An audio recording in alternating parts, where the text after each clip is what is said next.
ธนาคารแห่งสปป.ลาวประกาศการจัดตั้งพนักงานการนำขั้นสูงธนาคารแห่งสปป.ลาวจัดพิธีประกาศการจัดตั้งพนักงานการนำขั้นสูงในวันที่23มิถุนายน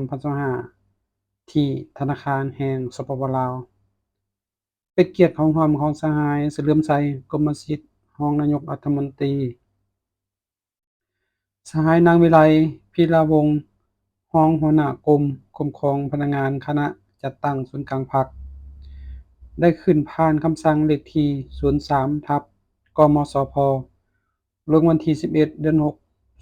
2025ว่าด้วยการยกย้ายพนักงานการนำขั้นสูงไปรับหน้าที่ใหม่กรมการเมืองศูนย์กลางพรรคออกคำสั่งยกย้ายสหายนางบุญคำวรจิตรกรรมการศูนย์กลางพรรคเลขาคณะบริหารงานพรรคกระทรวงทรัพยากรธรรมชาติและสิ่งแวดล้อมไปรับหน้าที่ใหม่อยู่ธนาคารแห่งสปป.ลาวผ่านมติตกลงฉบับเลขที่14กสม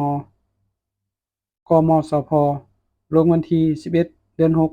2025ว่าด้วยการแต่งตั้งเลขาคณะ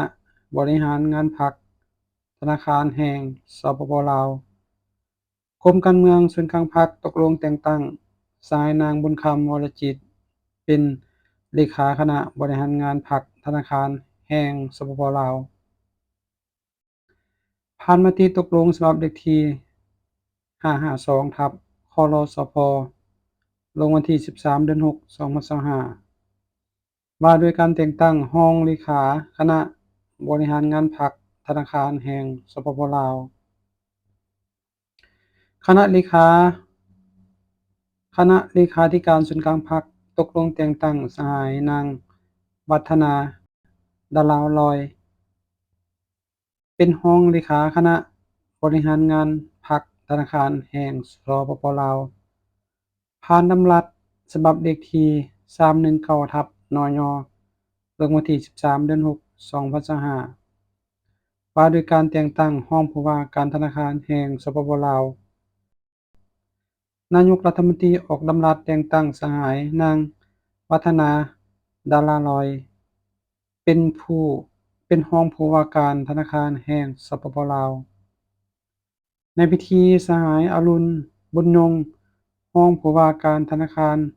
แห่งสปป.ลาวได้ผ่านบทสรุปเวียกงานรอบด้านของธนาคารแห่งสปป.ลาวประจำเดือน6ต้นปี2025และทิศทางแผนการ6เดือนท้ายปี2025นี้